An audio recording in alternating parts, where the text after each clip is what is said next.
Pa, umuwi ka na ng bahay. Nagluto pa naman si Mama ng Bicol Express. Di ba kapag nagluluto yun, nakikipagbati na yun sa'yo? Sige na, mauna ka ng buhay. Papalamig lang ako ng ulo. Pa, baka kasi kapag hindi ka umuwi agad, mag-away na naman kayo ni Mama. Alam po, Nak. Kasalanan ko naman talaga yung nangyari. Ayos na yun, Pa. Pinatawad ka na namin. Pero hindi pa ako lubusan napapatawad ng mama niyo. Hindi pa rin yung matanggap na nagbago na ako. Eh ano bang ina-expect mo pa? Magiging okay bigla si Mama. Eh hindi naman maliit na kasalanan yung ginawa mo. Sana bigyan mo pa siya ng time to heal. Sige na, Nak.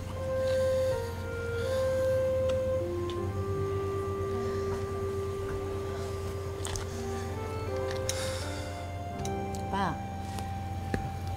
kailangan ka namin. Kailangan ka ni Mama. Nak, babalik ka agad ako. Ha, pangako.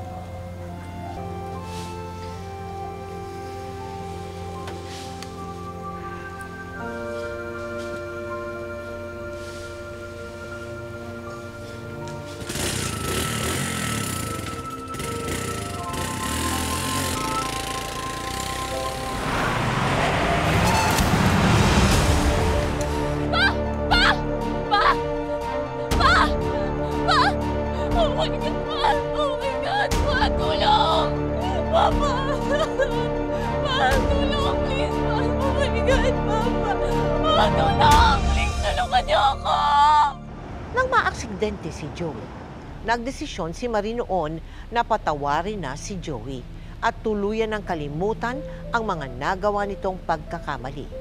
Pero hindi niya akalain, nahuli na pala ang lahat. Painamin na ba natin nagkamot yung papa mo? Hindi man nawawala si Papa. Hindi naman ako umalis pa nun. Asan yung papa mo? Nakita daw po siya ng nurse na umalis kanina. Huh? Saan naman niya pupunta? Ayaw na pa pala siyang papuntahin doon sa ospital Opo, Tita Mel. O, ano kang desisyon mo noon? Anong ginawa mo? Ano po, hindi po ako, Tita Mel, napunta doon. Oo. Yung pong bianan ko po, yung ina po ni Joey, Tita Mel, hinanap po talaga yung bahay namin. Oo. Dahil hindi po napayag si Joey na hindi po daw ako pupunta. Dahil nga po, buntis po ako sa kanya. Ay, oo. Opo, Tita Mel. Diyos ko po, Joey. Anong ginagawa mo rin Bakit gayaan ang itsura mo?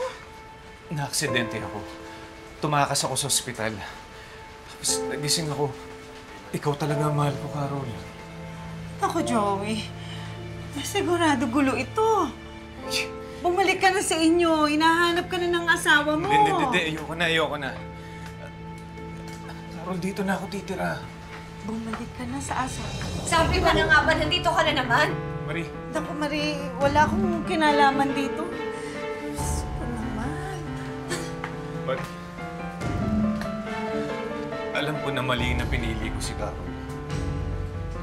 Kaya humingi ako ng tawad sa anak natin. At sa mga kapatid niya. MJ. Mas mali naman kung hindi ko susundin yung nararamdaman ng puso ko. Nagpakulang hiya mo! Ikaw? Wala kang kwentang asawa! Wala kang kwentang lalaki! Wala kang kwentang tao!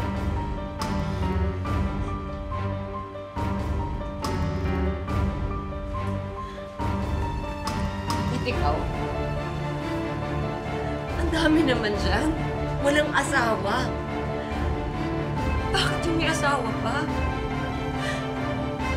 Hindi ka na lang mamatay! Ay! Malis na kayo. Malis na kayo. Carol! Malis na kayo sa pamamahay ko. Marie! Carol! Malis na kayo. Carol! Anak ko! Anak ko! Joey! Anak ko! Carol!